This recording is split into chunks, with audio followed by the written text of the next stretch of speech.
This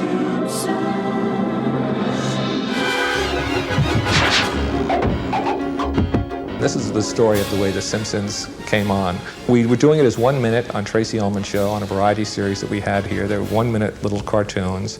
I loved the people I was meeting doing those 1 minuters. I loved the animators. I loved the spirit they brought to the work. I loved how much they cared. All of them wanted to be on prime time as a dream of their lives, to do a quality animated show on prime time. And I just thought that was a great reason to start trying to do a show. I wouldn't do it until I thought we had the right people to do it, you know, and then myself, Sam, and Matt came together. You look just like, except you got a little more, and a little less. God, I feel so over.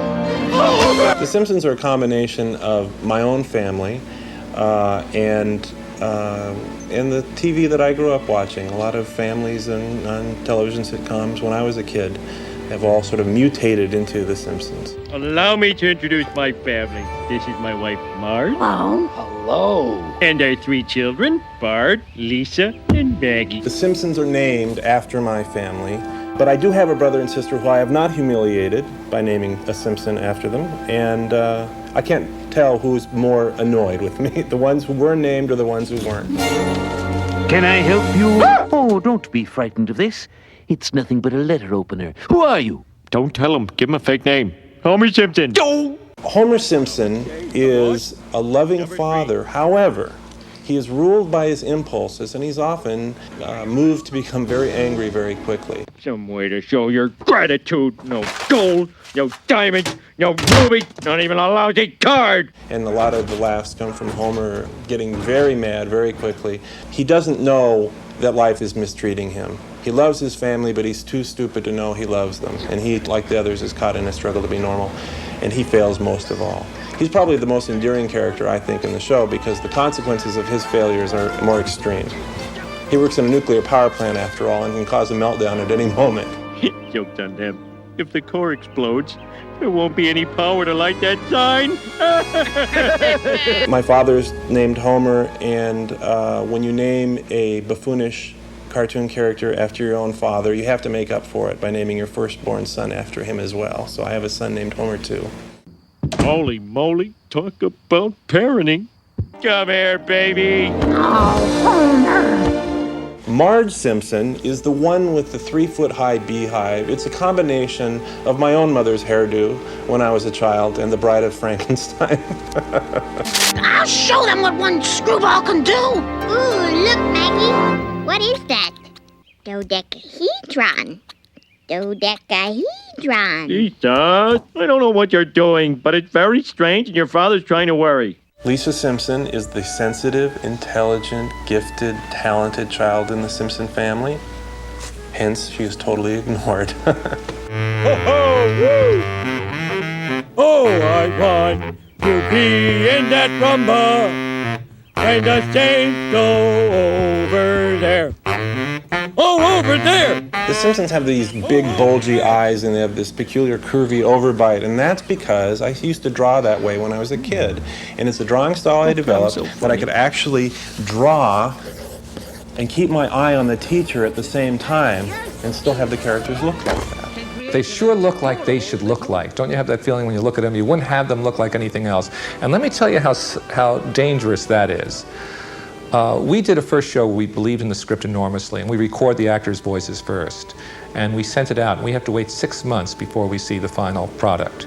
And we all gathered to see the final product, and we were devastated. We were just, we called Fox in 2 days and said, please delay our show. We have to wait to see our second show. We might have a disaster. Because the person who was the director of that show and who supervised the drawing had them that far off the models that had been set for him. He just adjusted, and just that little adjustment, instead of having them dear, accessible creatures, they were grotesque. And the show was awful. But I can't tell you how minute a change you had to make in drawing them for that to happen. That's how precious it is. Don't do that! Hey, don't do that! There's definitely a connection between The Simpsons and life in hell. The comic strip appears in newspapers around the country and around the world, and it's me just by myself.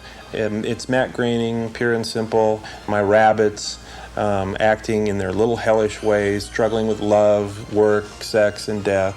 The Simpsons is a mass family entertainment show that's still way off kilter. But if you think The Simpsons are weird, check out Life in Hell.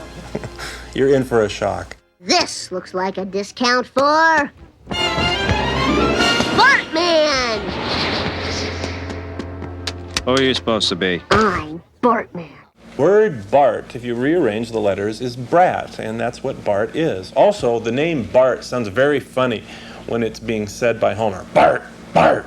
Sounds like a dog barking. Bart? Bart? Bart! Here's Bart Simpson. Let me draw you Bart Simpson. Starts out with an almost round eye, another round eye, two little dots. I'm very fast with this. This is the haircut that I had when I was 5 years old.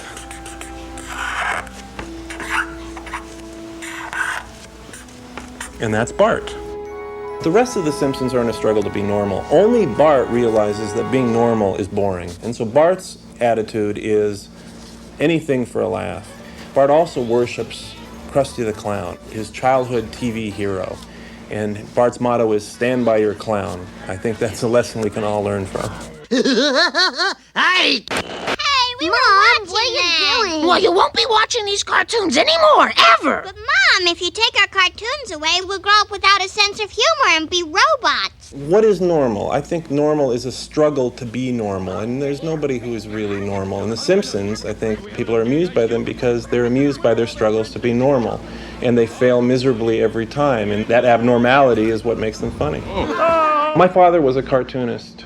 I loved cartoons from the time I was a kid, and always knew that I wanted to work in cartoons and dreamed of growing up and someday having my own cartoon show. I didn't think it was going to actually happen, but it turned out that luck was with me and it worked out. Some people call me a space cowboy. Yeah.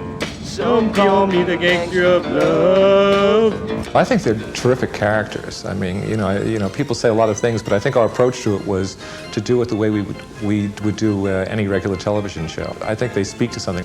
Homer in particular, you know, where everybody thinks he's a buffoon, I think he's one of the greatest examples of American manhood that we've ever put out, because he knows he's dumb and he knows he's limited, and he doesn't particularly feel like a good father, and he doesn't particularly feel like a good husband, and yet he is all those things through the struggle of life. Everyone special to me is under this roof. It's true. We do very cartoony things, but we also try for a level of emotional reality and make people forget they're watching a cartoon. And we don't do it all the time. It's not a heavy show, but there are moments where you forget you're watching a cartoon and you get caught up in the show and in the stories of these characters. This fish represents a better life for both of us. This fish makes me a champion and a hero. To who? To those weirdos in the worm store. All this fish represents is just how selfish you are. Well, if that's the way you feel, I'll throw it back. Oh, yeah, sure. Watch! Whoa. The thing about The Simpsons and working with real actors is that we don't recognize a difference, and I think that's important to the show. We work with real actors. We work with, you know, some actors that I work with almost all my life. Julie Kavner, somebody I've worked with, and this is the third series I've worked with her on. Dan Castellaneta, it's the second series I've worked with him on. We have wonderful actors, and we have great outside actors coming in. You cannot talk like that. There has to be something that you can do better than anybody else. Well, I can do this. Yes, great. Okay, how about you, Ralph? Wonderful. If you go to a day where we record The Simpsons, where we just do the acting part of it, it'll look like any other television stage that you walked on. The big effort of this show is to stop people thinking cartoon. And I think we have a slightly new form because we've succeeded in getting, you know, animation is a wonderful art, and we celebrate animation, and we love it, and we have great animators who are doing important work, but they too are thinking about the acting, and that's what a great animator does. He gets the acting right. Animation is really special because it doesn't exist in any other form. Film is a depiction of reality, but animation doesn't correspond with anything. There are no drawings that move other than what you see on the screen. And in that way, it's like a dream or like a hallucination. It's just wonderful. And to have drawn the characters for the first time flat on a piece of paper and to see them come to life and move around and do things that you didn't know they could do is like, it's a little bit like being God, and it's just the most wonderful feeling in the world. Homie, did you straighten everything out? Don't say anything, Marge. Let's just go to bed. I'm on the biggest roll of my life.